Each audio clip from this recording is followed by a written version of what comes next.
Sir मैं ये सोच रहा था कि ये सरकार ऐसा कानून लेके आए, अकेले रहेंगे तब भी तुम्हारे खिलाफ लड़ेंगे, याद रखना। संजय जी, अकेले रहेंगे तब भी तुम्हारे खिलाफ लड़ेंगे जी। ये दादागिरी कहीं और दिखाना। बैठ जाओ, चंदा चोरी करते हैं तुम लोग। माननीय तरुण जी, बैठ जाओ, पेपर चोरो। प्लीज माननीय Sanjay ji, address the chair, address the chair, chair को एड्रेस करें, एड्रेस कुछ एड्रेस द चेयर।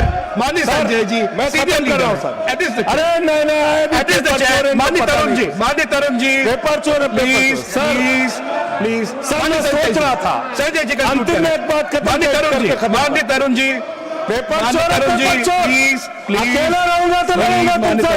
किसी गलत फहमी में मत संजय जी, किसी गलत फहमी में मत जी, समय जा रहा है आपका, समय जा रहा है, समय जा रहा है। हाँ, खत्म एड्रेस करिए सर, एड्रेस द चेयर। मान्यवर, मैं सोच रहा था कि आखिर ये सरकार ये पेपर चोरों के खिलाफ कार्रवाई क्यों नहीं करती।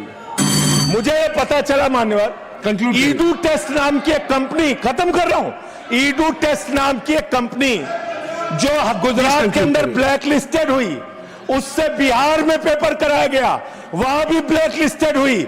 उसी से यूपी में पेपर कराया गया, वहां से भी ब्लैक लिस्टेड हुई। तो जो पेपर चोर हैं वो अहमदाबाद में ब्लैक लिस्ट हुए, बिहार में ब्लैक लिस्ट हुए, यूपी में पेपर चोरी की, क्योंकि उनको पेपर कराने का ठेका इसलिए मिलता है क्योंकि उनका संबंध, खत्म कर रहा हूं सर, 30 सेकंड सर, 30 सेकंड। ओसीडू टेस्ट कंपनी का पेपर चोर का संबंध देश के प्रधानमंत्री और कई राज्यों के मुख्यमंत्री से है। थैंक यू मुख्यमंत्री से है सर, मुख्यमंत्री से है, उनके फोटो मिल जाएंगे सर। खत्म कर रहा हूं, धमकी मत दिलवाइए सर, चोर हमको धमकी दे रहे हैं, ये चंदा चोर हमको धमकी दे रहे हैं। Anything unparliamentary will not go on record. Anything unparliamentary will go not go on record. Please conclude करिए। I'll allow you. Chandrashekhar ji के अंतिम लाइन कंक्लूड करिए। आप ही आ रहे हैं सर, हम कंक्लूड करिए।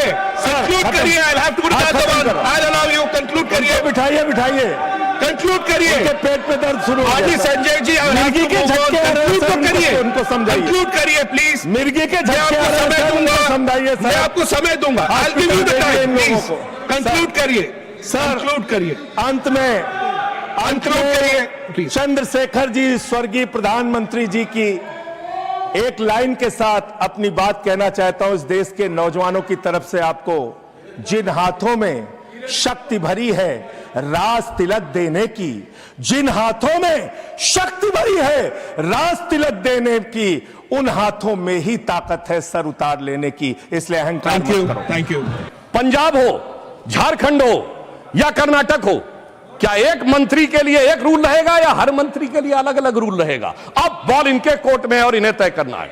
मगर मैं याद दिलाना चाहता हूं हमारे सदन के एक सम्मानित सदस्य जो अभी अभी आए हैं, श्री कपिल सिब्बल जी, जो बहुत प्रख्यात वकील हैं और ज्यादातर विवादास्पद विषयों के प्रख्यात वकील रहे हैं।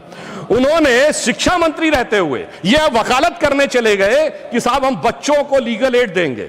इनके शिक्षा मंत्री रहते हुए 2009 से 12 में सिर्फ सर 2010 में रेलवे रिक्रूटमेंट बोर्ड, 2011 में all India engineering entrance examination, 2011 में हरियाणा बोर्ड और 2012 में एम्स। सर आप समझिए, मैं कहना चाहूंगा यानी जिस पर होना चाहिए था इल्जाम, वो लेके आ गया वकालत का पैगाम।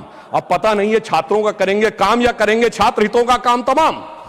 मुझे लगता है कि आज सारे के सारे, और मैं एक और बात कहना चाहता हूं, हमारे बहुत से लोगों ने यह कहा कि नीट को समाप्त कर देना चाहिए।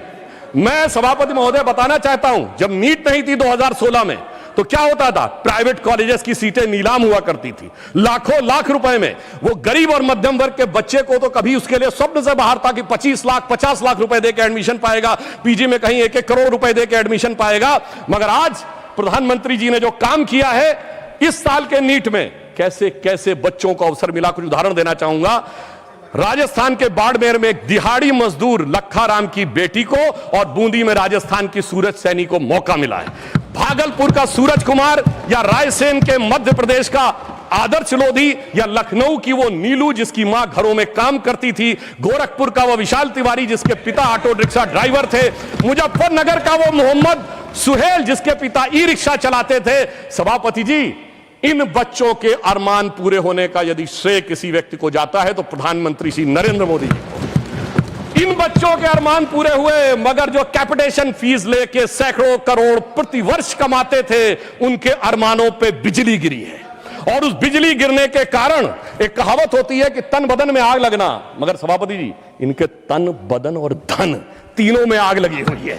और मैं कह सकता हूं कि आज जिस प्रकार की आग ये लगाने का प्रयास करते हैं, मैं याद दिलाना चाहता हूं सर, इनकी पार्टी के वरिष्ठ नेता 2024 में क्या बोलते हैं इंजीनियरिंग और मेडिकल के इंट्रेंस टेस्ट में, कि जो क्वेश्चन बनते हैं वो अमुक जाति के लोग बनाते हैं, इसलिए अमुक जाति के लोग उसमें ज्यादा सेलेक्ट होते हैं, और दूसरी जाति के बने तो कौन से। मैं समझ नहीं पाता हूं कि moving charge in magnetic field या इलेक्ट्रोमैग्नेटिक इंडक्शन का अगर कोई फार्मूला होगा, उसमें जात कहां से आ गई।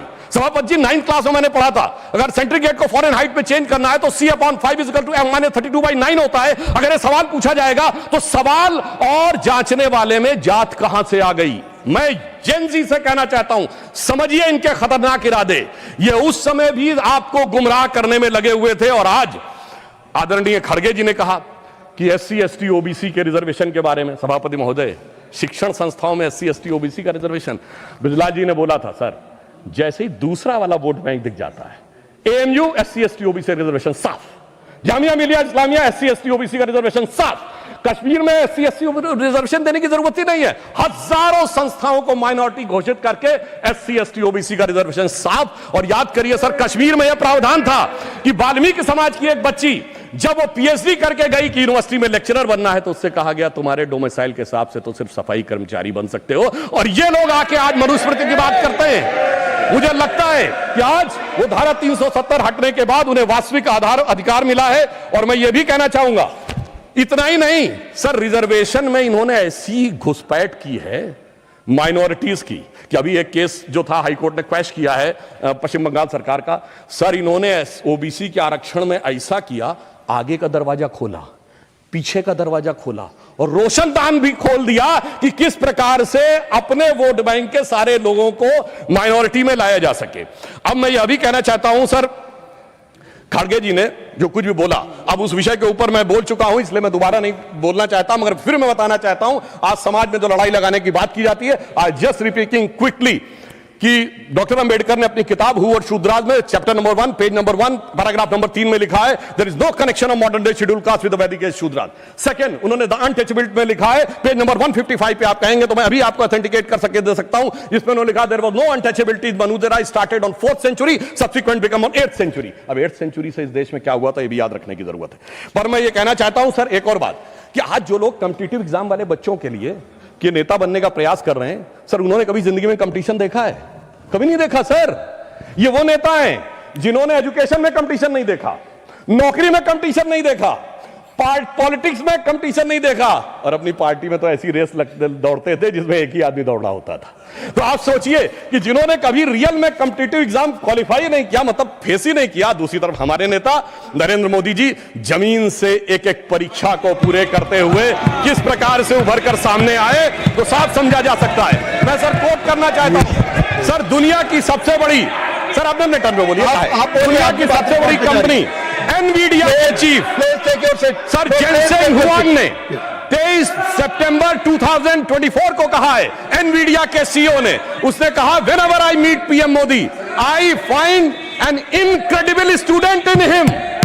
तो एक तरफ है हमारे नेता जो motivated, dedicated and incredible student है, दूसरी तरफ एक वो है जो फ्रस्ट्रेटेड, रिजेक्टेड और हर लोकसभा सत्र के बाद इंटरनेशनली इनविजिबल नेता है। अब मैं एक और